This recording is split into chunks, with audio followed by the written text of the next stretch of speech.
à nhớ xong này nhớ xong trên đây sữa tôi ở bên nó nói chị tí chơi ngựa mua xí của nhớ chị ta xí nó nói chị của lá nhỏ này giờ của dùng mua xe muốn tên đây cái bắp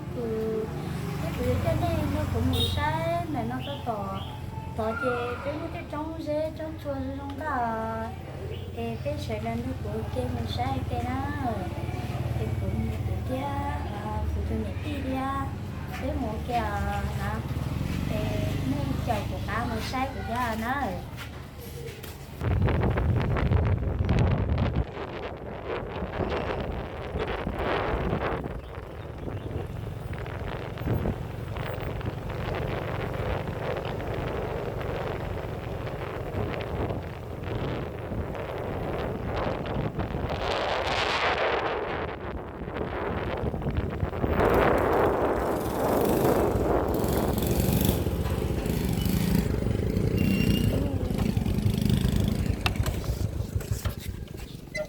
lúc con ba nó thì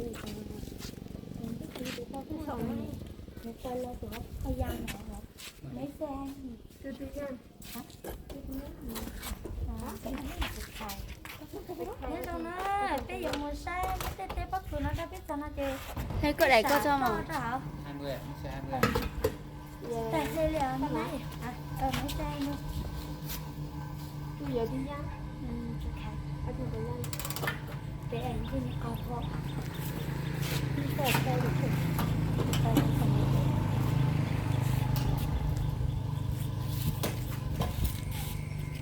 Sẽ nó cho bố cứ nó cái bố cứ nó để tiếp sạch sao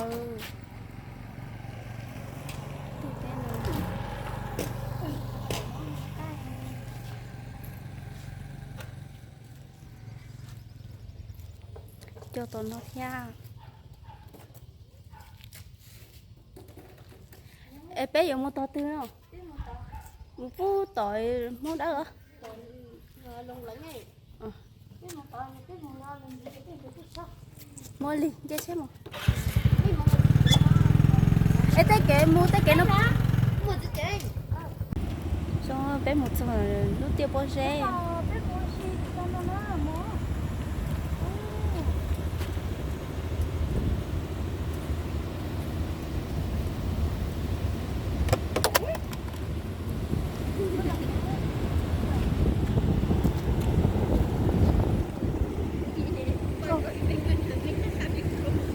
Nhớ trong nó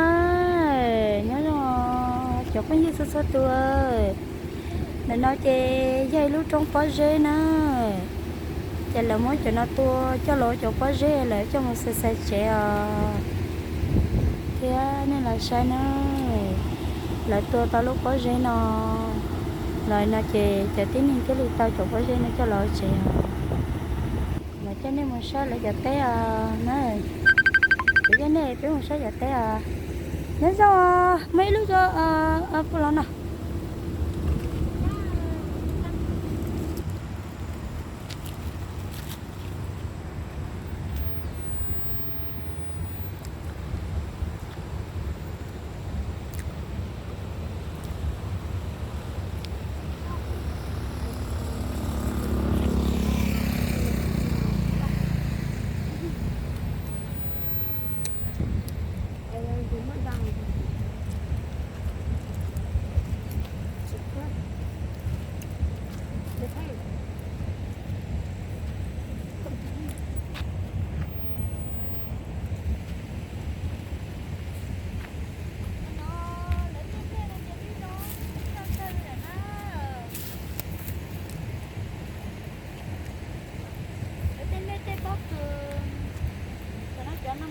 cho chị cho đó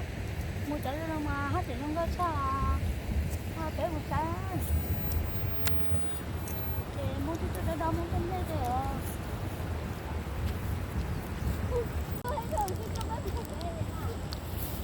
để nó chị lúc tiếp chơi gì đó cho nó chị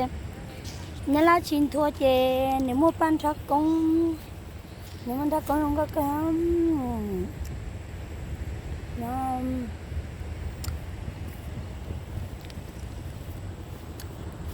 nếu bạn đã công mong tâm lê tê bắc cường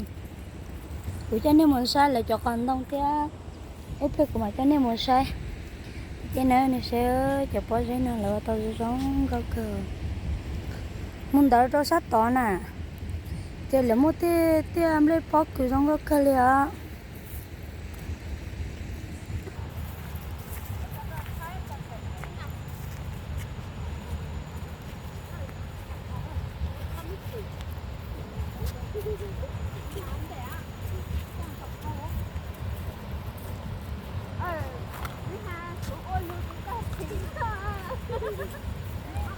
là mà lời dễ xa lên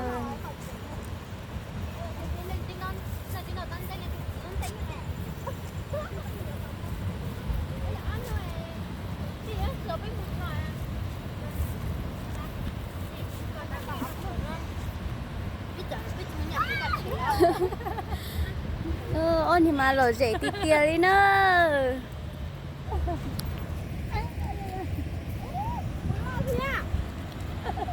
nó sai của cô lọ cho cô hết tao à tu niệm tới đó à cô lo cơ Cô biết ai cũng nghe nghe ngu cho nên ế quá. Đấy chứ chung con nói thế không? Có tao được cái tao.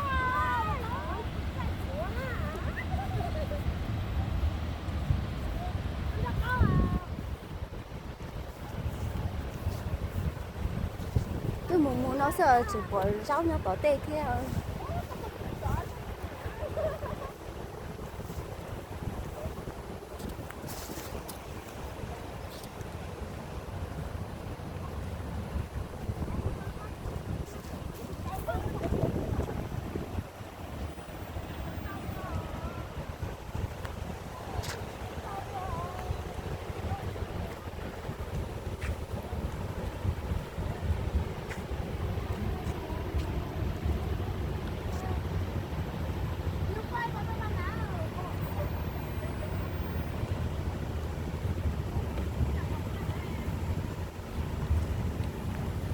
sai của trong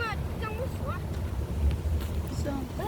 Rồi nó nói này cũng nó chỉ tay mót đài rồi. chị nói Bây giờ tôi để tia. À. Bây giờ tôi để tia nữa. Chỉnh lúa chắc nữa. Cha nữa chỉ lúa nào nó giao của cả chí xong vào nè. Cha này chỉ là dùng của tôi lâu vấn đề thế chè nữa chứ còn tí thế mà. Bây giờ tôi phao này tôi xài này nữa. Cái là gió cái tia à. Chả có lúa, tí tiêu mà. ê có hạt Rồi, tôi thấy mà bảo nên tay. Ủa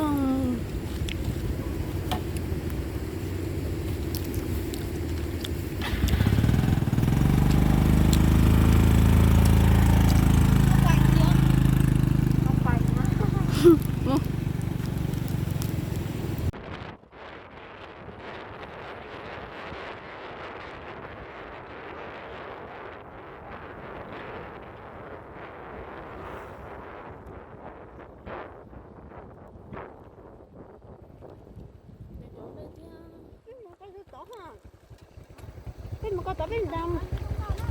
biết một lần bằng ý là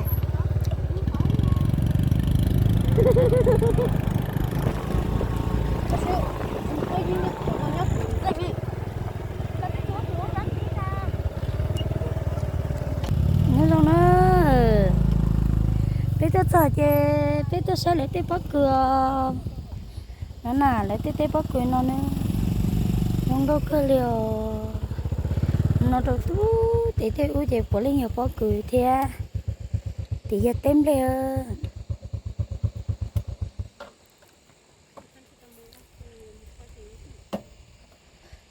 ai biết mò mấy nó mới mò à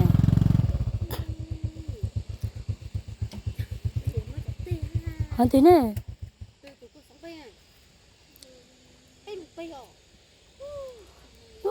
biết tàu rồi biết trống đồ à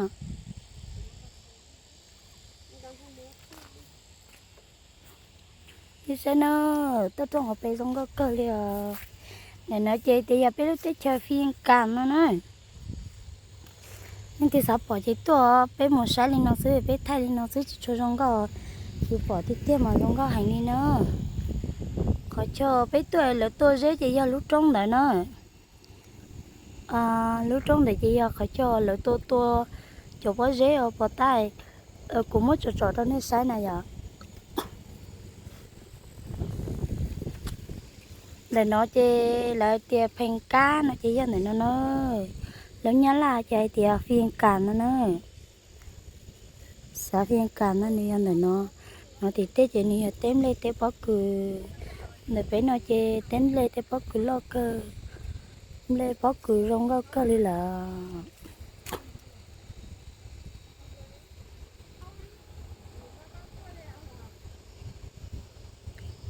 bây giờ như nói bé mỏ chưa muốn tao nữa cho có sống một chỉ cho có muốn coi ép là bé hàng luôn bé hàng nữa hả em có muốn có tên này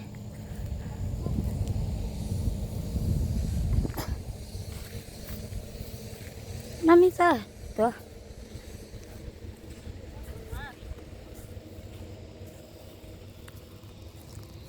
để một chiếc chim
cái đây đã thường mua ở bên xe thao bên xe dùng một cuốn tay quốc tế mà thôi ở gì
bây giờ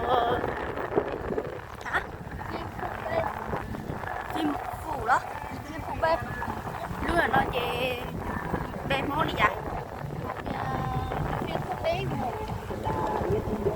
phụ bếp lúc nào nó chỉ lúc rộng món là đâu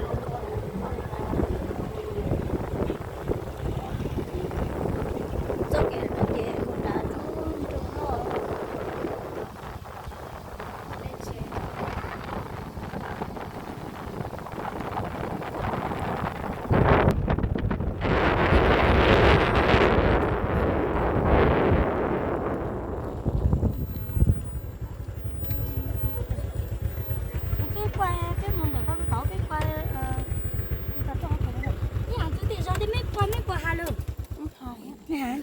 ta quên tao không kìa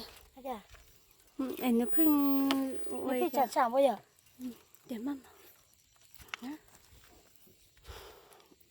cho nó muốn chở là nào muốn sai là cháu cũng chở là nào nè qua bây giờ mua từ mua vào nào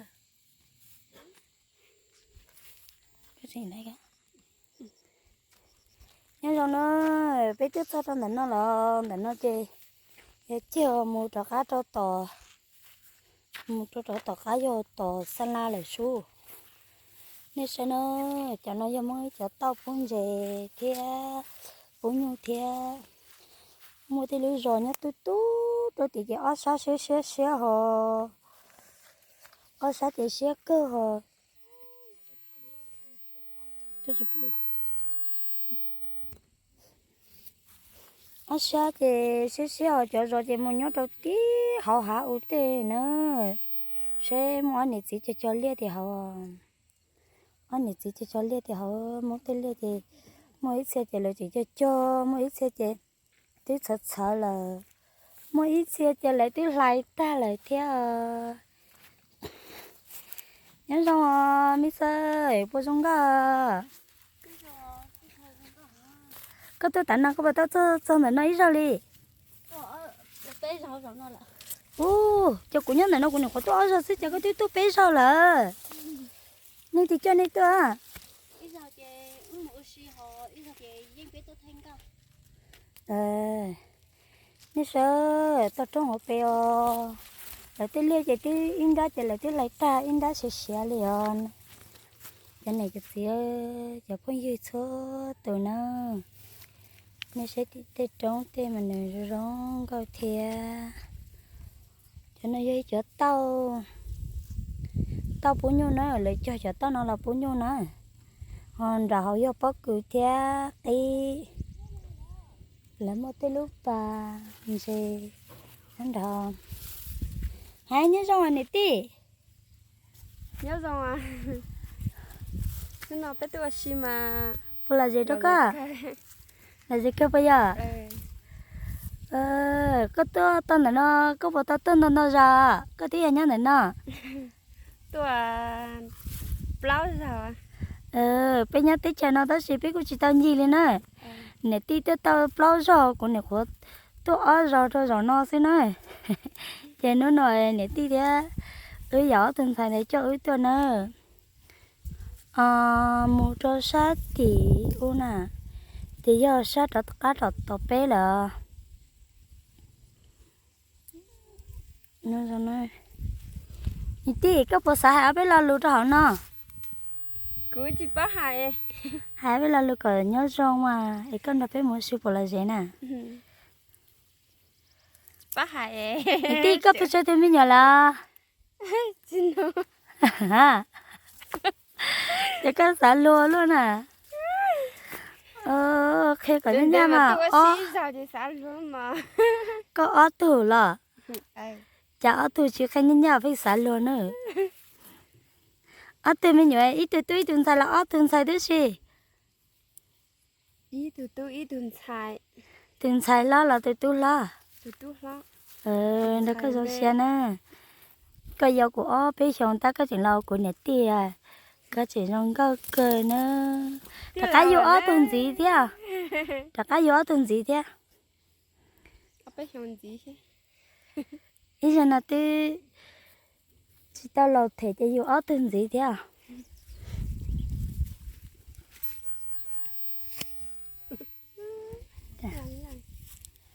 rong cái cười này nó cứ cho bé muốn nó cho tại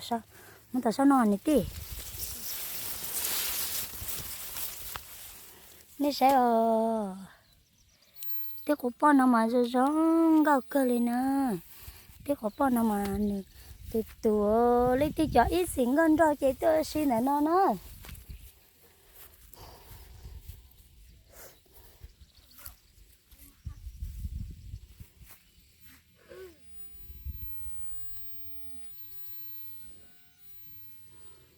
tiền xài thay đũa tao nó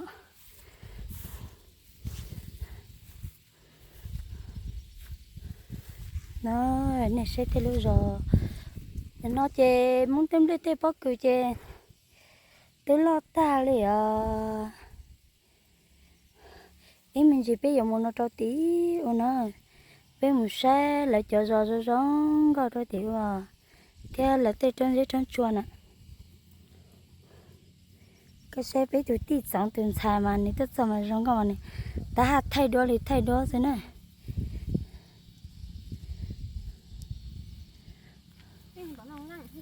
ừ. Bố nhớ giống đó cả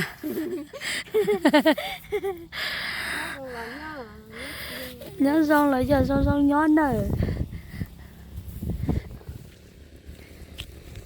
nó tại biết được khăn rồi khó tỏ rồi nó bây giờ giờ vàng ha có rồi lâu ha đây rồi giờ xui rồi bên rồi biết được khăn rồi á thì họ này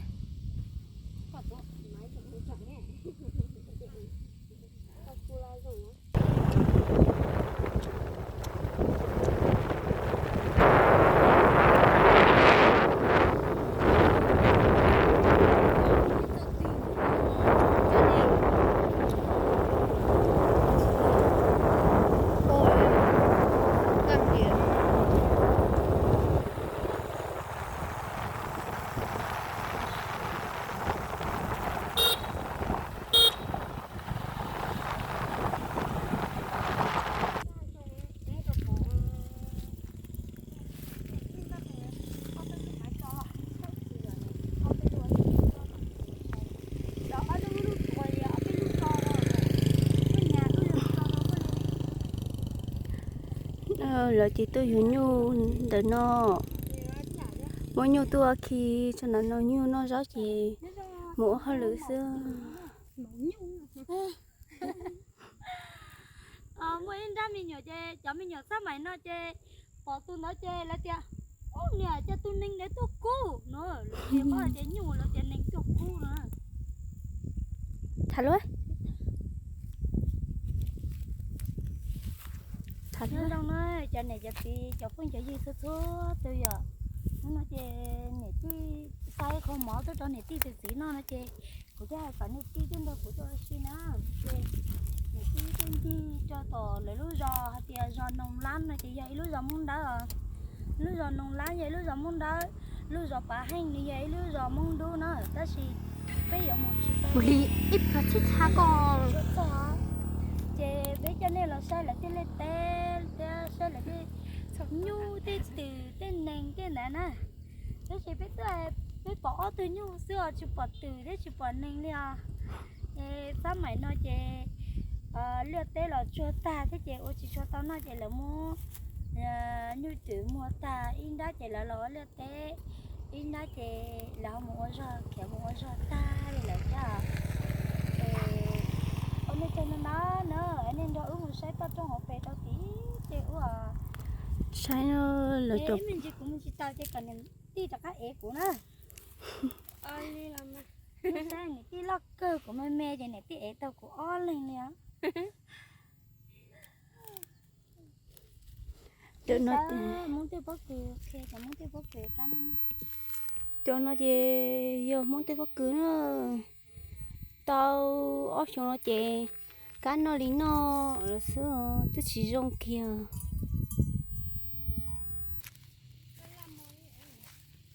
bây giờ này bé một sai để nó cho sát trận đã xong mà nữa để nó chè của cái này bé một sai sai to lên sai nó tí cho bố cười chơi tí sợ là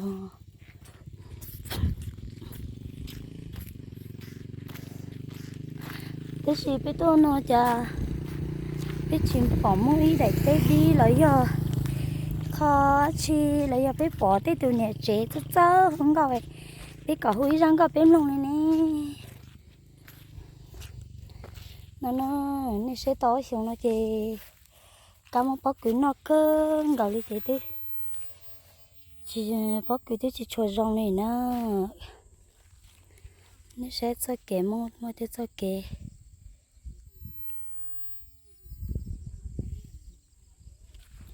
thế thế nó xong có sắp lại liền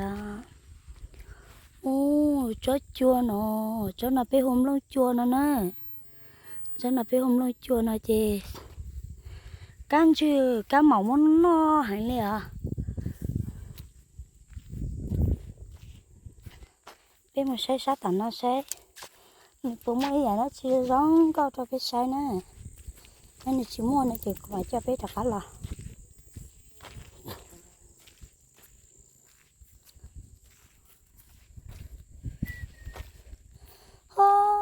nó sai ở chỗ bây giờ nên nó chê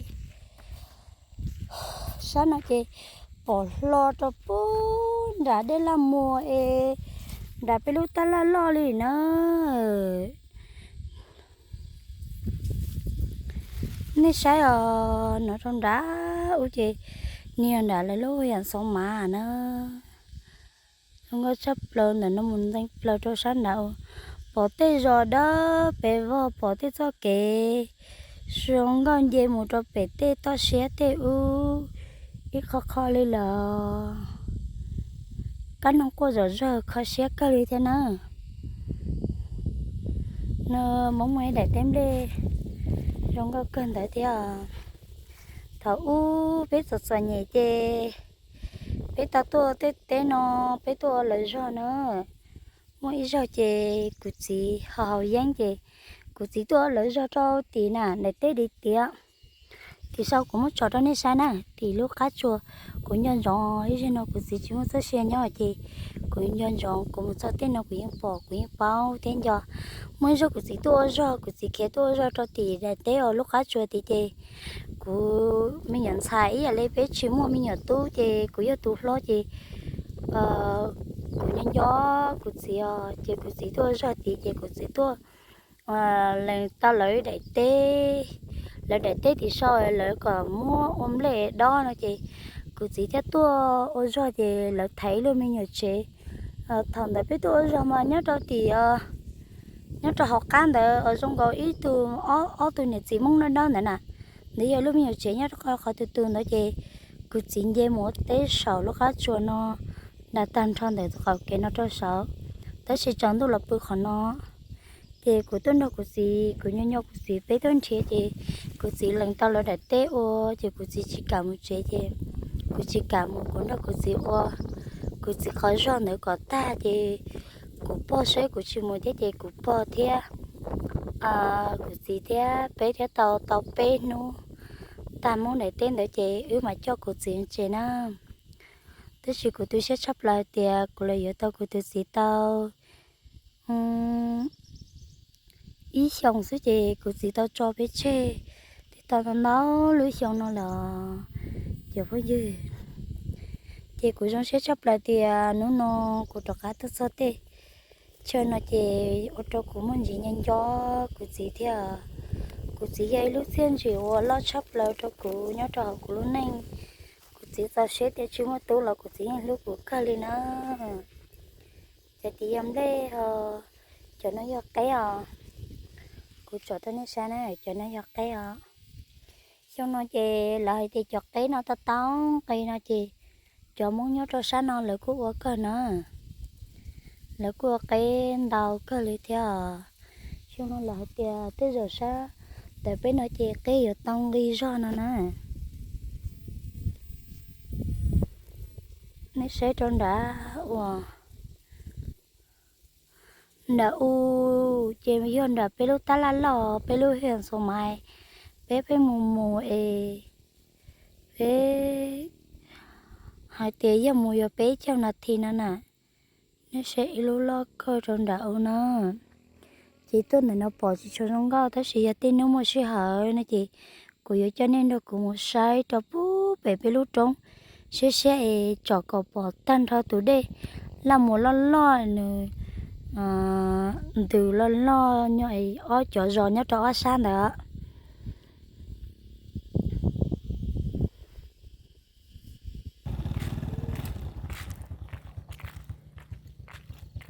cái con ơi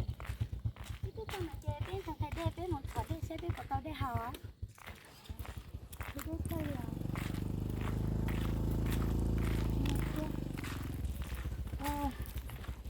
chơi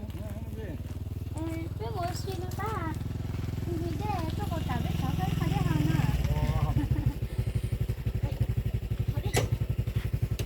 số phụ tao đây hầu tí đâu này phải đi học này cả thế à ông này chẳng làm nữa và sớm mua luôn cho tí ạ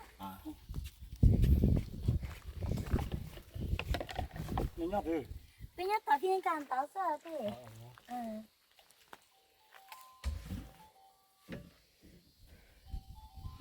thế mình giờ chỉ tránh hỏng đây đó mình nhổ khi đua bé đi hả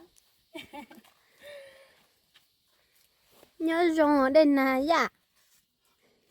đây nào ba em có giờ sinh ra là cái giờ sinh ra nè ô sình có bỏ quay giống đi em mới nói chuyện nhá nó là do lúc này em mới nói chuyện thế nhá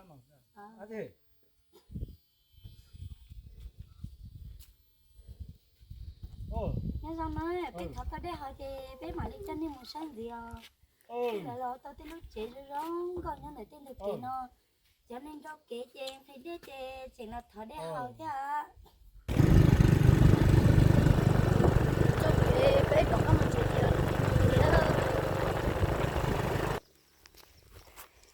cái rong nó cho nên tôi sẽ này nó chỉ sẽ này nó rong có cơ lên nữa để nó mà giờ là mới liệt tế ta sợ thở lấy bắt cứ sợ đau vào mà này rong cái nữa sẽ biết cái nó lớn rau thở ý gì nên thân sát cho phú sợ ạ cho nên sao nè nên thân sát ra cho cái nó này sẽ lên nó cho sợ u gì nên thân sát họ tới gì là muốn có lọt tì kia nó chỉ là muốn chụp bao gì nó cho họ non này nhớ kia lên nữa thì mình xài máy nôn để nhỏ lên đấy nè nó này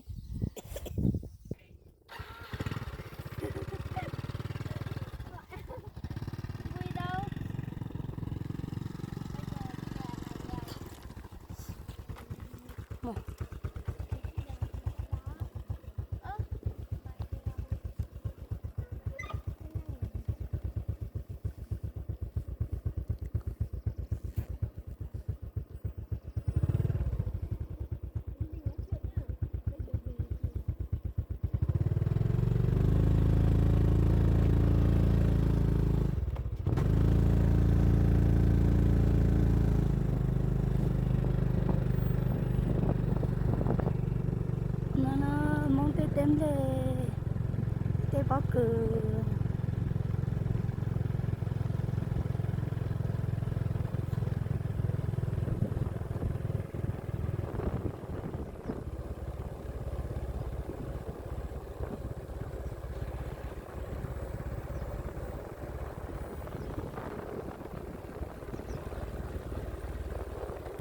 là lúc trốn thì thằng cô cháu ơi yêu từ dây là chú chơi nhớ tới nó là chung đâu bố tiểu ơi là một tạ năm nào tôi cho học về năm nào này là tên như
tiền nha à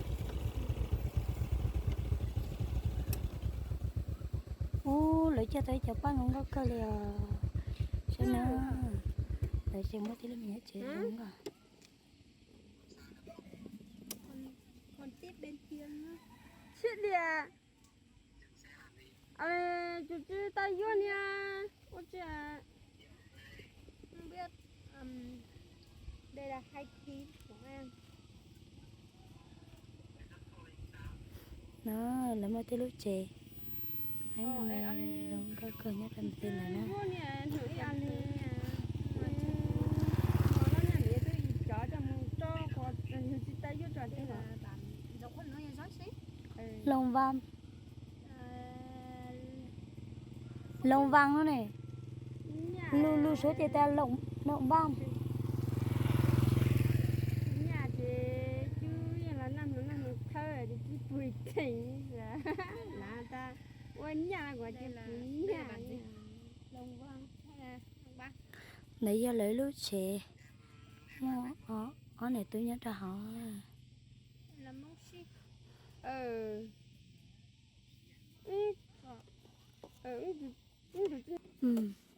nhà mà sao mà nói cho kiểu thì cho kiểu mình rất tốt nhé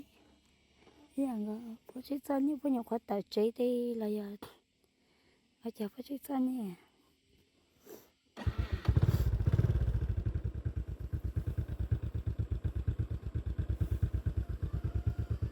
mấy ô tí mấy dòng ô ra thì là mấy dục ba lá khả nhau về để cho nhau sẽ chả